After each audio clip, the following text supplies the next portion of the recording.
अभी हम लोग बच्चों दर्पण के बारे में पढ़ करके चलते हैं और बेहतरीन तरीके से हम लोग कॉन्सेप्ट डेवलप करते हैं कि दर्पण हमारे पास में एक्चुअली में क्या होता है। चलो डियर, आज की क्लास में हम लोग यहाँ से दर्पण लेकर के चलने वाले हैं और पिछली क्लास में हम लोगों ने जल्दीबाजी में देख लिया था कि दर्पण हमारे पास में क्या बनेगा। चलो बाबू समझो, पहले हम लोगों अगर यहाँ पर दर्पण की बात करते हैं कि अगर कोई हम लोगों से ये बात करेगा कि दर्पण हमारे पास में आएगा तो हमने कहा कि दर्पण कहते किसे है। तो बाबू दर्पण हमारे पास में वो होता है जब किसी साधारण कांच के एक भाग पर पॉलिश कर दें और दूसरे भाग में हमें हमारा प्रतिबिंब दिखाई देने लगता है, तो इस प्रकार के कांच को हम लोग बोलते हैं दर्पण बोला जाता है। अगर हमें हमारा प्रतिबिंब उसमें नहीं दिखाई देगा तो वो दर्पण नहीं कहलाता है। दर्पण का काम करता है बच्चों, जैसे कि हम लोगों के पास में पानी होता है, तालाब में पानी भरा होता है, तो वो भी एक प्रकार के दर्पण की ही भांति कार्य करेगा, क्योंकि हमें हमारा प्रतिबिंब उसमें दिखाई देता है। तो पानी दर्पण की भांति भी कार्य करता है, पानी लेंस के जैसा भी व्यवहार करता है। तो कभी दोनों चीज़ों में अंतर है कि जल प्रतिबिंब बनता है कभी कभी ना, तो ये चीज़ें आप लोगों को दिखाई जाएंगी। तो बाबू कभी भी अगर आप लोगों से बोले जाए दर्पण किसे कहते हैं, तो कह रहा है कि जब किसी साधारण कांच के एक भाग पर हम लोग क्या कर देते हैं, पॉलिश कर देते हैं, और दूसरे भाग पर यदि हम लोग क्या हो जाएं, खड़े हो जाएं, तो हमें हमारा इसमें प्रतिबिंब दिखाई देने लगता है। तो इस प्रकार के दर्पण को हम लोग बोलते हैं, इस प्रकार के कांच को हम लोग बोलते हैं दर्पण बोला जाएगा। अब बाबू यहीं से बात आई थी हमारे पास में कि कल हमारे पास में, चलो ये तो हमारे पास हो गया, कांच के एक भाग पर पॉलिश कर दें तो पॉलिश करने से जो भी बन जाएगा उसे हम लोग बाबू दर्पण बोलेंगे। चलो इतनी बातें समझ में आ गई हैं। अब एक बात तो हम लोगों को अच्छी तरीके से समझ में आ गई कि हमारे पास में दर्पण क्या होता है। अब दर्पण के प्रकार की अगर बात करेंगे कि दर्पण का प्रकार हमारे पास में क्या होता है, जब तक पॉलिश नहीं करेंगे तब तक इसके ऊपर दर्पण कभी भी नहीं कहलाएगा, ध्यान में रख करके चलना। और ये जो हमारे ऊपर, इसके ऊपर बाबू हम लोग यहाँ से क्या करते हैं, पॉलिश किया जाता है। क्या करते हैं, पॉलिश करते हैं। अब ये जो पॉलिश की जाती है ये आयरन ऑक्साइड की भी पॉलिश की जाती है। किसकी की जाती है, ये जो पॉलिश की जाएगी यहाँ से आयरन ऑक्साइड की भी पॉलिश की जाती है। जब तक इसके ऊपर पॉलिश नहीं करेंगे तब तक हमें हमारा प्रतिबिंब इस शीशे के अंदर हमें कभी नहीं दिखाई दे सकता है बच्चों। तो हमें अगर हमारा प्रतिबिंब देखना है तो शीशे में, जिसका हम लोग उपयोग करते हैं अपने घर में, देखो उसके पीछे पोता हुआ होता है। तो जब पोताई हुआ होता है ना, तो इसका मतलब उसके पीछे पेंट किया गया है। पेंट किया गया तो सामने वाले भाग से हमें हमारा क्या दिखाई देता है, प्रतिबिंब हमको दिखाई देता है। बोलो इतनी बात बच्चों समझ में आ रही है। तो जब तक चीज़ों को क्या करेंगे, पेंट नहीं करेंगे, तब तक वो चीज़ें हमको क्या होंगी, दिखाई नहीं देती हैं। ठीक है, अब चलिए आगे की और चीज़ों को हम लोग देख करके चलते हैं कि हमारे पास में और क्या क्या चीज़ें हमको हो सकती हैं। तो बिना पॉलिश किए कभी दर्पण नहीं बनेगा। अब यहाँ से हम लोगों के पास में दूसरी बात आती है कि दर्पण का प्रकार कितना होता है। तो दर्पण के प्रकार की बात करेगा तो कभी भी आप लोगों के सामने आएगा कि दर्पण कितने प्रकार के होते हैं। तो दर्पण बाबू होता है दो प्रकार का। एक तो हमारे पास में यहाँ पर हो जाएगा समतल दर्पण, क्या बोलते हैं, एक तो हमारे पास में यहाँ पर हो जाएगा समतल दर्पण होता है, और दूसरा हम लोगों के पास में यहाँ से जो आएगा ये दर्पण कैसा होता है, गोलीय दर्पण होता है। बाबू ध्यान से समझ करके चलना। इसका मतलब एक तो क्या होगा, समतल दर्पण, और दूसरा हमारे पास में क्या होता है, गोली दर्पण। अगर बात करेंगे कि गोली दर्पण कई प्रकार के होते हैं, तो हमने कहा एक हमारे पास में कैसा दर्पण हो जाता है, अवतल दर्पण कहलाता है, और दूसरा हमारे पास में कैसा कहलाएगा, उत्तल दर्पण। अभी आप लोग केवल इतना समझ करके चलो, बाकी के लिए चिंता और परेशानी मत करो, चीजों को मैं आपको बेहतरीन तरीके से केवल समझाऊंगा। तो दर्पण बाबू कितने प्रकार के, दो प्रकार के। एक तो क्या होगा हमारे पास में समतल दर्पण, दूसरा क्या होगा, गोली दर्पण।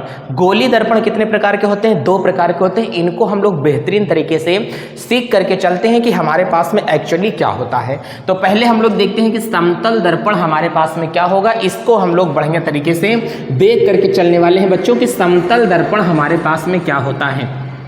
तो आज की हमारे पास में जो यहाँ से हेडिंग लग रही है, इसे हम लोग यहाँ पर ये देख करके चलेंगे कि हमारे पास में समतल दर्पण क्या होता है बच्चों। इसे विधिवत तरीके से आप लोग देख करके चलो। तो कभी भी अगर आप लोगों के पास में आएगा कि समतल दर्पण क्या होता है, तो ऐसा दर्पण जिसकी सतह सभी जगह पर समान होती है, इस प्रकार के दर्पण को समतल दर्पण कहते हैं। अच्छा, समतल से मतलब क्या समझ में आ रहा है? सम का मतलब होता है समान और तल का मतलब सतह। ध्यान से देख करके चलो, इसका मतलब देखो ये वाला अगर मैं दर्पण यहाँ से लिख देता हूँ, बना देता हूँ, तो इस दर्पण की सतह देखो सब जगह पर एकदम समान होती है, एकदम ये बराबर प्लेन दर्पण होगा। कहीं ऐसा तो नहीं है कि ये दर्पण इस प्रकार से बीच में दबा हुआ है, कहीं ऐसा तो नहीं है कि ये दर्पण यहाँ पर ऐसे उभरा हुआ है, इस प्रकार से तो नहीं है, तो इसका मतलब ये हमारे पास में तो समतल दर्पण नहीं होगा। कहीं ऐसा तो नहीं है कि ये दर्पण हमारे पास में इस प्रकार में है, बीच में उभरा हुआ है, ऐसा हो, तो इसका मतलब बीच में उठा हुआ भी नहीं है, दबा हुआ भी नहीं है, कहीं पे खुरदुरा भी नहीं है। तो ऐसा दर्पण जिसकी सतह एकदम बराबर हो, प्लेन हो, चिकना हो, इस प्रकार के दर्पण को बोलते हैं समतल दर्पण बोला जाता है। बोलो, बात समझ में आ रही है? तो हम लोग बाबू बस यही कह सकते हैं कि ऐसा दर्पण जिसकी सतह एकदम समान हो, सभी जगहों पर जिसकी सतह समान होती है, इस प्रकार के दर्पण को बाबू हम लोग कौन सा दर्पण बोलते हैं? समतल दर्पण बोला जाता है। बोलो, इतनी बात समझ में आया? अब अगर समतल दर्पण के अंतर्गत देखेंगे, समतल का मतलब क्या होता है, बात समझ करके चलना। देखो, समतल हमारे पास में बाबू यहाँ से दो शब्दों से मिलके बना है। कितने शब्दों से? समतल हमारे पास में देखेंगे दो शब्दों से। एक तो हमारे पास में मिल करके बना है बाबू सम, और दूसरा हमारे पास में मिल करके बना है तल। सम का मतलब होता है बच्चों यहाँ से हमारे पास में क्या होगा? समान, और तल का मतलब होता है क्या? यहाँ से सतह। तो समान सतह वाले जो दर्पण होते हैं, इन दर्पणों को हम लोग क्या बोलते हैं? समतल दर्पण बोला जाएगा। बोलो, क्या इतनी बात समझ में आई प्यारों कि समतल दर्पण क्या होता है? ऐसा दर्पण जिसकी सतह सभी जगह पर समान हो, उसे कहते हैं समतल दर्पण। समतल दो शब्दों से मिलकर बना है, एक सम और दूसरा क्या होगा? तल। सम का मतलब होता है समान, और तल का मतलब होता है सरफेस, सतह होगा। तो समान सतह वाले दर्पण को क्या बोलेंगे? समतल दर्पण। इस समतल दर्पण को कभी भी आप लोगों से पूछा गया जाएगा समतल दर्पण क्या होता है? ऐसा दर्पण जिसकी सतह सभी जगह पर एकदम बराबर हो, समान हो, ऐसे दर्पण को बोलते हैं समतल दर्पण कहा जाएगा। ध्यान से देखो, ये तो हमारे पास में हो गया समतल दर्पण, तो वो उतना हमारे पास में टॉपिक है, समतल दर्पण हो गया। तो हम लोग समतल दर्पण के बारे में ही अभी अच्छे तरीके से बात करके चलते हैं। इसको आप लोग बच्चों कॉपी कर लो, फिर हम लोग आगे का टॉपिक बताते हैं कि समतल दर्पण हमारे पास में और क्या चीज़ें बनने वाली हैं।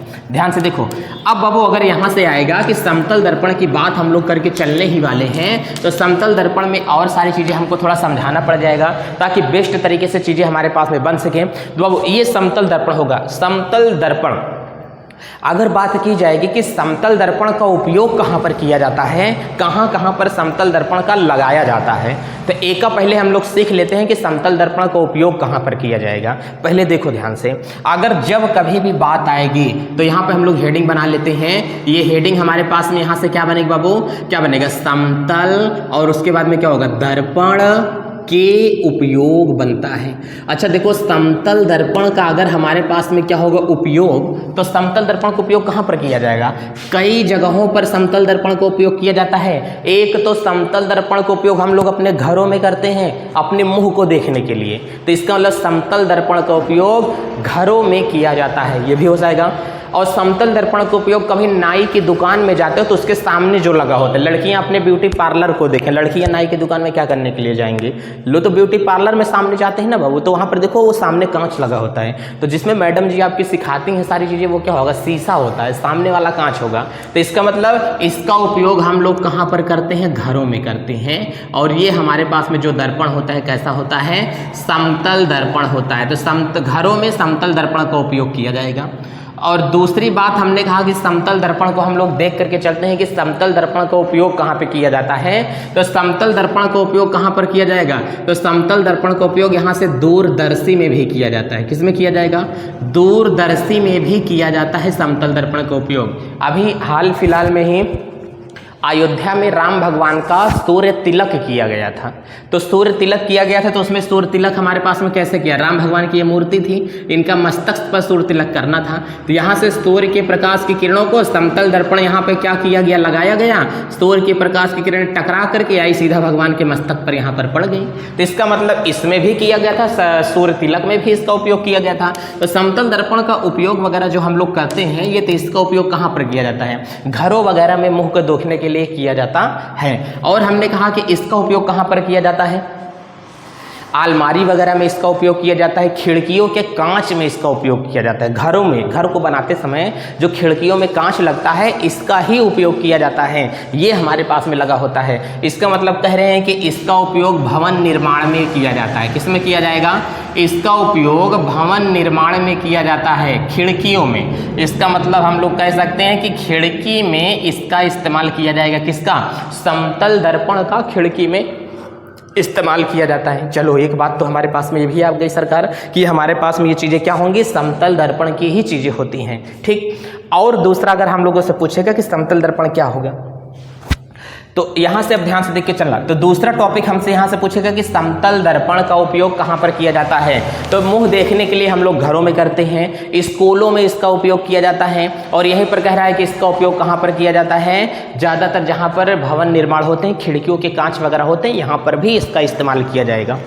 और सर जी इसका इस्तेमाल बताइए कहाँ पर किया जाएगा। हमने कहा समतल दर्पण का अध्ययन थोड़ा सा कर लेते हैं कि हमसे कोई पूछेगा कि समतल दर्पण में जो प्रतिबिंब आता है वो कैसे आता है। तो समतल दर्पण में प्रकाश किरण, ध्यान से देख करके चलना। हम लोग यहाँ से हेडिंग बना रहे हैं, समतल दर्पण में प्रकाश किरण आरेख। ध्यान से देख के चलो, समतल दर्पण में प्रकाश किरण देख करके चल रहे हैं बाबू कि समतल दर्पण में प्रकाश किरण एक्चुअली कैसे आती है। तो हमने कहा कि समतल दर्पण में आने वाली प्रकाश की किरण तो आपतित होती है। ध्यान से देख करके चलना। कभी भी अगर आपके सामने आ जाए कि ये हमारे पास में ऐसा दर्पण जिसकी सतह सभी जगह पर क्या हो, बराबर हो, इस प्रकार के दर्पण को बोलते हैं समतल दर्पण।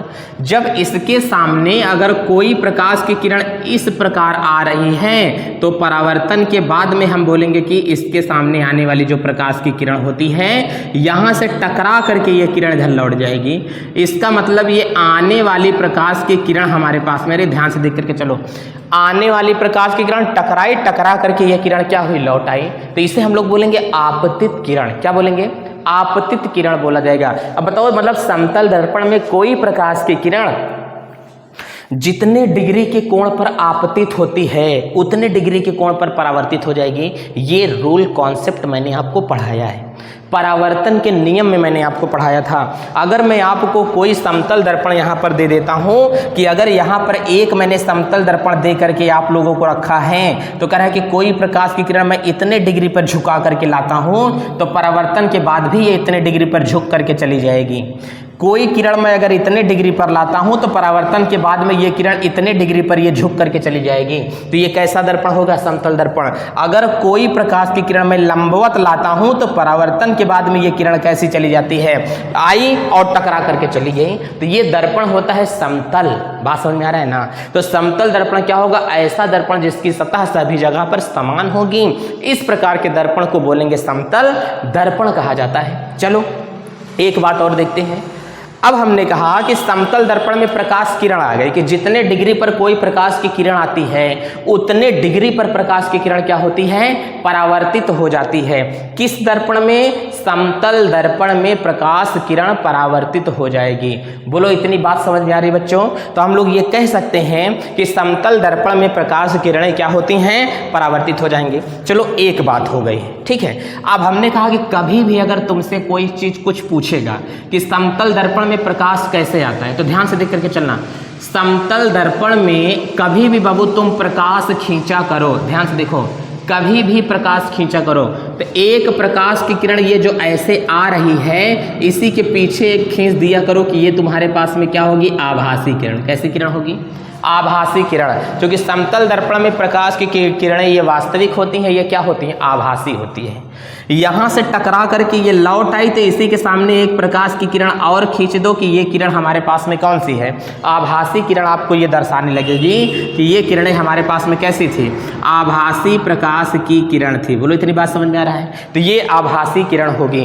कभी भी अगर मैंने कहा समतल दर्पण में मैंने ये प्रकाश की किरण खींच दिया तो ये प्रकाश की किरण हमारे पास में ऐसे यहाँ पर होकर के चली जाएगी। तो इसका मतलब ये क्या होता है, एक प्रकाश की किरण इसके सीध में एकदम खींच दो कि मान लो कि ये प्रकाश की किरण आपके पास में क्या है, आभासी किरण जा रही है। तो कभी समतल दर्पण में आपको कोई किरणें खींचनी हो तो हमेशा पीछे की ओर खींच दे। जो आपतित किरण है, आपतित के जस्ट पीछे किरण एकदम खींच दिया करो, वो हो जाएगी आभासी किरण हो जाएगी। बोले इतनी बात समझ में आ गई।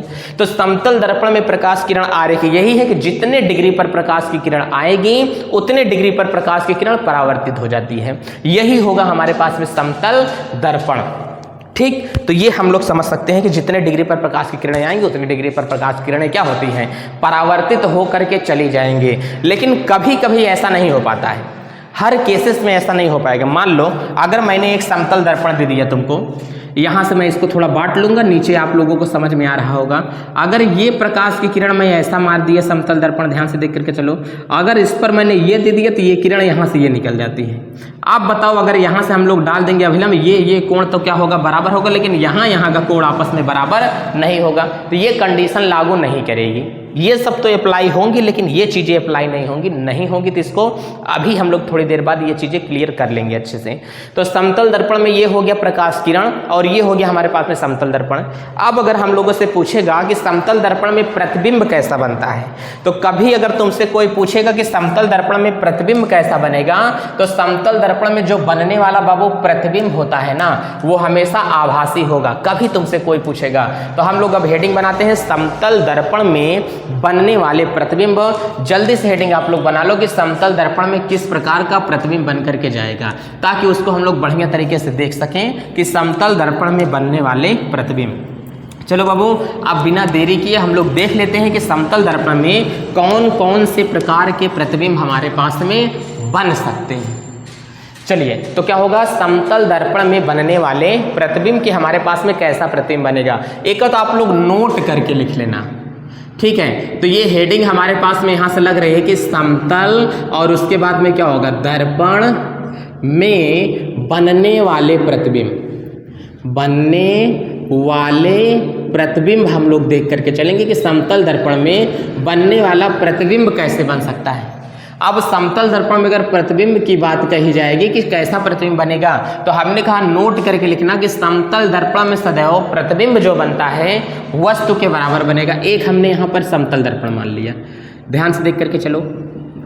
अब कह रहा है अगर ये कोई हमारे पास में एक वस्तु होती है, अगर इसके सामने मैंने एक मोबाइल फ़ोन रख दिया, ध्यान से देख करके चलना, किसी वस्तु के सामने अगर यहाँ पर मैं कोई मोबाइल फ़ोन रख देता हूँ, अगर मोबाइल फ़ोन में कोई ये लोगो बना हुआ है, कह रहा है कि कोई अगर मैंने यहाँ से मोबाइल फ़ोन रख दिया, अब कह रहा है कि अगर समतल दर्पण के सामने बाबू यहाँ से मोबाइल फ़ोन रखा गया है, यहीं पर हमने कहा कि मैं एक एंटीना निकाल देता हूँ। अब ये मोबाइल फ़ोन जो रखा है, तो अगर ये मोबाइल फ़ोन की ऊंचाई कितना फिट है, हमने कहा कि मोबाइल फ़ोन की ऊंचाई जो हमारे पास में होती है 2 फीट होती है।